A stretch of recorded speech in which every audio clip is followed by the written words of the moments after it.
नमस्कार, आप देख रहे हैं एनएमएफ न्यूज में आपके साथ शबनम। अभी हाल ही में आपने देखा कि किस तरह इजराइल की तरफ से कतर के दोहा पर ताबड़तोड़ मिसाइलें दागी गई। हमास के जो टॉप लीडर थे उनको निशाना बनाया गया और इजराइल से बदला लेने के लिए मुस्लिम देश इकट्ठा हुए, खूब दबाव बनाया गया, लेकिन इजराइल न झुका न रुका। अब ऐसे में अचानक इजराइल के प्रधानमंत्री नेतन्याहू अमेरिका पहुंचते हैं, डोनाल्ड ट्रंप से मुलाकात करते हैं और इस मुलाकात के तुरंत बाद वो कतर के प्रधानमंत्री को फोन में लाकर उनसे माफी मांग लेते हैं। माफी किस लिए मांगी जाती है? जिस तरीके से उन्होंने इजराइल ने कतर पर हमला किया उसके लिए वो माफी मांगते हुए नजर आते हैं। और गाजा को लेकर भी बातचीत डोनाल्ड ट्रंप से की जाती है कि वहां शांति स्थापित की जाएगी। आज इसी पर चर्चा करेंगे कि जो इस्लामिक देशों के दबाव में नेतन्याहू नहीं आ रहे थे, अचानक ट्रंप के पास पहुंचते ही कैसे उनके सुर बदल गए, क्यों उन्होंने कतर के प्रधानमंत्री से फोन कर माफी मांगी। चर्चा के लिए हमारे साथ जुड़े हुए हैं वरिष्ठ पत्रकार पंकज प्रसून जी। पंकज जी, ये माफी है या फिर नेतन्याहू के जरिए कोई नया खेल खेल दिया गया है? 60,000 लोगों की मौत हुई है गाजा में और लगातार चौतरफा दबाव के बावजूद भी ये युद्ध विराम नहीं हो रहा था। हाँ। फिर नेतन्याहू पहुंचते हैं अमेरिका। व्हाइट हाउस में ट्रंप और नेतन्याहू की कुछ बातचीत होती है और अचानक कहा जाता है इजराइल की तरफ से कि हम अपनी ओर से युद्ध विराम की घोषणा करते हैं अगर फलाने फलाने शर्तें मांगी जाती है तो। और वो शर्तों को बताते हैं डोनाल्ड ट्रंप, जैसे हमास को बिल्कुल उससे सारे हथियार ले लिए जाएंगे, ये डीमिलिटराइज होगा गाजा, धीरे धीरे जो आईडीएफ यानी इजरायली डिफेंस फोर्सेस हैं वो पीछे धीरे धीरे अपने कदम खींचेंगी, और भी बहुत सारे बातें हैं कि कभी भी गाजा हो जो है वो इजराइल के लिए खतरा नहीं बनेगा। ये सारी शर्तें हैं, 20 शर्तें हैं, आप ग्राफिक्स में दिखा दीजिएगा। अब इसके बाद बेंजामिन नेतन्याहू ने यह कहा कि हमारा मकसद कतर की संप्रभुता पर हमला नहीं था, हम दरअसल हमास के टॉप लीडरशिप को सिर्फ टारगेट करना चाहते थे। तो इसलिए अगर कतर को ऐसा लगता है कि हमने उसके खिलाफ एग्रेशन किया है तो हम माफी मांगते हैं। ये सारी बातें हैं। ये तो जो बताया गया वो है जो कल प्रेस कॉन्फ्रेंस में लोगों ने सुना। 6 देशों ने सपोर्ट भी कर दिया, 6 मुस्लिम देशों ने, जिसमें जॉर्डन भी है, मिस्र भी है, सऊदी भी है, सब है। नहीं, बड़ी बात तो यही है ना कि माफी आपको मांगनी थी उस वक्त मांगते जब ये मुस्लिम देश नाराजगी दिखा रहे थे, एकजुट हो रहे थे, आप पर दबाव बना रहे थे, तो आप कह रहे थे कि मैं नहीं रुकूंगा। लेकिन अब ट्रंप के पास पहुंचते ही ऐसा क्या हुआ कि आप तुरंत माफी मांगने के लिए आ गए? नहीं, एक बड़ा गेम चल रहा है वहां पे, और गेम मैं बता दूं क्या है। अचानक अपने जो मैंने 6 मुस्लिम देशों की बात की ना, कि इन सब ने खूब तारीफ की है कि शांति प्रस्ताव का हम समर्थन करते हैं। ये सभी मुस्लिम देश मिलके एक रिजर्व फोर्स बनाने वाले हैं। अच्छा। एक ऐसा सेना होगा जो कि गाजा में पेट्रोलिंग वगैरह करेगा, उसके लॉ एंड ऑर्डर को देखेगा, ये सब देखेगा। ये फौज कुछ सऊदी के सैनिक होंगे, कुछ पाकिस्तान के सैनिक होंगे, कुछ जॉर्डन के सैनिक होंगे, उसमें कुछ मिस्र के होंगे, कुछ इस तरह के सारे। अब वो क्या करेंगे कि अब तो दुनिया में ये आरोप कोई नहीं लगा सकेगा कि गाजा में जो भी मिलिट्री है वो यहूदियों की है या नॉन मुस्लिम की है। मुस्लिम फौज रहेगी तो ये मुसलमान वाला सेंटिमेंट भी खत्म हो गया। लेकिन वो फौज रहेगी अमेरिका की, मतलब अमेरिका के अकॉर्डिंग चलेगी, पिट्ठू जिसको आप बोल सकते हैं ना वो।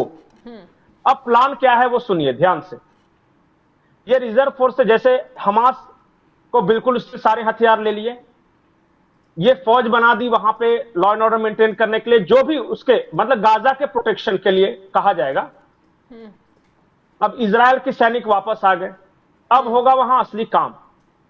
Riviera of the east, French Riviera एक है ना जो बहुत संपन्न जगह है, उसी तरह यहां बनाना है। आप जब गाजा का मैप देखिएगा तो देखिएगा कि वो समंदर से बिल्कुल एकदम करीब है, एकदम लगा हुआ एक पट्टी है। उस पोर्ट को चाहिए इजराइल को भी, उस पोर्ट को चाहिए अमेरिका को भी, और ये जॉर्डन को भी चाहिए, मिस्र को भी चाहिए व्यापार करने के लिए। लोकेशन बड़ा बढ़िया है। एक नक्शा तो भी सब मिलके जारी किया गया है व्हाइट हाउस की तरफ से गाजा का नया, और जिस पर नेतन्याहू ने सहमति भी जता दी है, और जिसमें बफर जोन बनाने की बात की गई है गाजा और इजराइल के बीच वही में। बफर जोन, हाँ। वही बफर जोन है। गाजा और इजराइल के बीच बफर जोन कुछ नहीं है। देखिए, इजराइल को चाहिए था एक्सेस उस पोर्ट तक, अमेरिका को चाहिए था एक्सेस उस पोर्ट तक। ये मिस्र, जॉर्डन वगैरह सब मिलकर वहां व्यापार करेंगे और उसको एक डेवलप्ड पोर्ट सिटी बनाने की योजना है। लेकिन उसमें तो ना तो इजरायली सेना उस रेखा को पार कर सकते हैं, ना फलस्तीन के लोग वहां एंटर कर सकते हैं। नहीं, सेना तो पास ही नहीं करनी है ना, अब तो व्यापार करना है, और ये सारा कुछ तो उसी के लिए हो रहा था। देखिए, मैं आपको एक बात बता दूं, इस दुनिया में जो दिमाग वाले लोग हैं वो व्यापार करते हैं, कारोबार करते हैं, और जो जज्बाती लोग हैं, जो दिल वाले लोग हैं, वो तलवार करते हैं। जो झगड़ा झंझट करता है ना वो बेवकूफ, और जो बिजनेस करता है वो होशियार। तो अमेरिका, इजराइल, मिस्र, जॉर्डन, पाकिस्तान, सऊदी अरबिया, ये सब व्यापार करें। अब आप पूछेगा कि आप यही देशों का नाम क्यों ले रहे हैं? मुस्लिम देश तो बहुत सारे हैं ना, क्योंकि ये सारे देश अब्राहिमिकल अकॉर्ड के तहत इजराइल के साथ समझौता या तो कर चुके हैं या करने वाले। अच्छा। इजराइल के साथ एक ट्रीटी होगी। किस चीज की? यही कि ये हम इजराइल को अपना दुश्मन मानना बंद कर देंगे, और ये अरब इजराइल वॉर खत्म होगा, और ये मुसलमान और यहूदी वाला ये पूरा मसला खत्म करेंगे, और हम खूब व्यापार करेंगे आपस में। मतलब व्यापार उसके फायदे के लिए एक दूसरे से जुड़ जाएंगे, दुश्मनी भूल जाएंगे। तो और क्या, दुश्मनी किस बात की होती है? अगर फायदा हो रहा है दोनों को एक साथ आने से, और इस अकॉर्ड को नाम दिया गया है अब्राहिमिकल अकॉर्ड। इस अकॉर्ड को जॉर्डन साइन कर चुका है, इजिप्ट साइन कर चुका है, सऊदी करने वाला है। बातचीत चल ही रही थी कि बीच में ये सब लफड़ा हो गया हमास वाला। और जो पाकिस्तान ने जो डिफेंस डील की है सऊदी के साथ, इसीलिए किया, सबसे पहले कोवर्ट तरीके से पाकिस्तान उस डील का, जो अब्राहिमिकल अकॉर्ड है, उसका मेंबर बनेगा। पहले कोवर्ट तरीके से, चूंकि शुरू में अचानक बोल देगा तो भड़क जाएंगे ना लोग कि तुम तो बड़ा ये बोलते। तो क्या करेगा, शुरू में पहले सऊदी के सहारे वो पीछे से जाएगा कि चलो आप करो, हम पीछे से आपके हैं। बाद में जब सिचुएशन ठीक होगा तो पाकिस्तान भी जाएगा। तो 6 या 7 देश ऐसे हैं मुस्लिम कंट्रीज जो कि इजराइल के साथ डील करने वाले हैं, व्यापारिक डील। तो जब बड़े मुस्लिम देश कर लेंगे तो खत्म। और फिर उनका क्या होगा? जो कतर के लिए सब इकट्ठा हो रहे थे 57 जो जितने भी देश हैं, उनका क्या होगा? इसलिए मैंने कहा, वो सब मैंने उस वक्त भी ये कहा था कि 57 मुस्लिम देश थे, 57। इस दुनिया में 57 मुस्लिम देश हैं। फिलिस्तीन के लिए कौन सा मुस्लिम देश खड़ा हुआ? गजा में 60,000 लोग मरे, सिवाय निंदा प्रस्ताव के किस मुस्लिम देश ने खुलकर गजा की मदद की कि चलो हम भी लड़ते हैं? यही दुनिया है, यही डिप्लोमेसी है माय फ्रेंड। मैं बार बार बोलता हूं कि ये मुस्लिम उम्मा और इस्लामिक वर्ल्ड और ये जज्बात, ये सब बेकार है। ये बेवकूफ बनाने के लिए ये सब टूल्स हैं। जो होशियार हैं वो दिमाग का इस्तेमाल करते हैं। अब आप देखिए, जितने भी संपन्न देश हैं, Qatar, Saudi, UAE, Jordan, Egypt, Pakistan, Turkey, ये सारे अब्राहिमिकल अकॉर्ड के हिस्से बनेंगे, देखिएगा। और ये सब बैठ के अमेरिका करवा रहा है डील। देख रहा है कि तेल वेल तो अब खत्म होने वाला है वहां। अब असली लड़ाई है रेयर अर्थ मिनरल्स और पोर्ट्स वगैरह की। तो तुम सब आके एक साथ इकट्ठे हो जाओ, मिलके करो, लड़ते रहोगे बर्बाद हो जाओगे।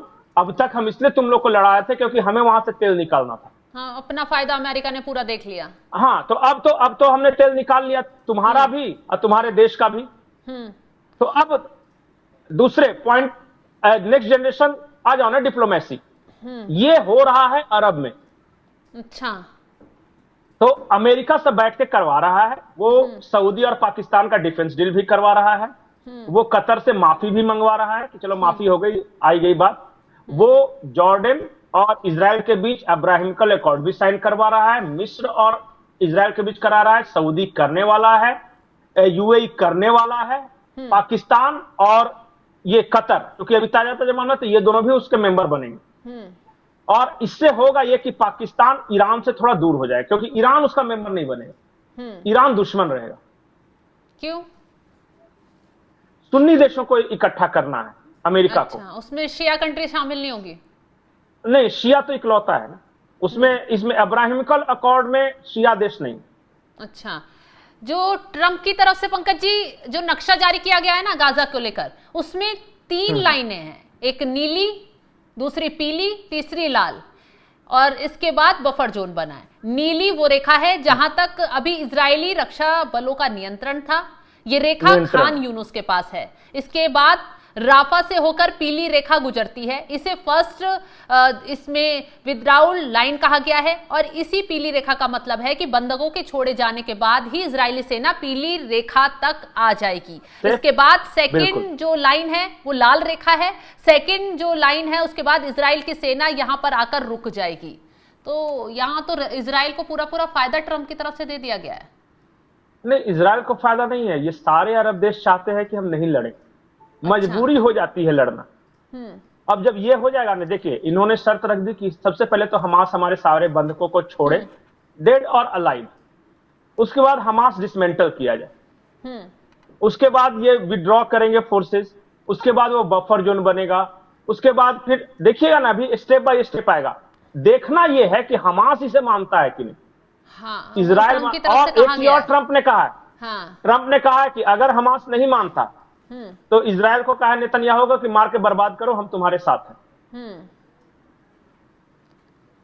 हमास को तो खत्म होना ही होगा, खैर क्योंकि अमेरिका नहीं चाहता, नहीं अमेरिका नहीं चाहता कि हमारा जो व्यापारिक जोन हो उसमें इस तरह के कट्टरपंथियों जो बाद में व्यापार को नुकसान पहुंचा सके, कोई भी बाधा बने रिलीजन के नाम पे। हाँ, तो ये चल रहा है। मैंने कहानी आसान शब्दों में बताने की कोशिश की है। मैं हर वीडियो के बाद दर्शकों से कहता हूं कि आप इस बारे में थोड़ा और पढ़ो, अब्राहमिकल अकॉर्ड के बारे में पढ़ो थोड़ा सा, आप रिविएरा ऑफ द ईस्ट के बारे में पढ़ो, आप उस पोर्ट के बारे में पढ़ो, समंदर तक एक्सेस होने के लिए कैसे ये सब आपस में बातचीत कर रहे थे, तो फिर चीजें ज्यादा स्पष्ट होगी। आप सऊदी और पाकिस्तान के डिफेंस डील के पीछे की कहानी पढ़ो। डिफेंस डील हो गया, डिफेंस डील हो गया, हो अरे इससे क्या होगा, आप पता करोगे तब समझ में आया कि डिप्लोमेसी कैसे चल रही है। और मैं भारत के मुसलमानों को बार बार एक चीज बोलता हूं, इमोशनल फूल मत बनिए इन पाकिस्तानियों के चक्कर में, या ये सब कुछ इस्लामिक उम्मा नहीं है, हर किसी का अपना स्वार्थ है। भारत का स्वार्थ सिद्ध होगा तो आपको भी फायदा होगा, भारत का स्वार्थ सिद्ध नहीं होगा, नुकसान होगा तो आपको नुकसान, क्योंकि रहना तो यही है। बिल्कुल सही कहा आपने। ये तो इसलिए कहते हैं ये सब जज्बाती चीजों के पे नहीं ध्यान देना है। अपनी भगवान ने या ईश्वर ने, अल्लाह ने दिमाग को ऊपर दिया है, दिल को नीचे दिया है, तो पहले इसका इस्तेमाल करना है, तब इसका करना है। बिल्कुल, चलिए बहुत बहुत शुक्रिया तमाम जानकारी देने के लिए। तो क्या खेल चल रहा है मुस्लिम देशों में, इजराइल में और अमेरिका में, वो आपको समझ आ गया होगा कि कैसे ये व्यापार को आगे बढ़ाने के लिए एक दूसरे से डील हो रही है, और ये जो हमले हुए उसका मकसद क्या था, कैसे एक दूसरे को करीब लाने के और व्यापार समझौते कराने का ट्रंप ने खेल खेला, इसको बारीकी से हमने आपको समझाया। तो फिलहाल इस खबर को लेकर आप क्या राय रखते हैं, कॉमेंट बॉक्स में जरूर बताइएगा। तमाम बड़ी खबरों की अपडेट के लिए हमारे साथ जुड़े रहें। नमस्कार।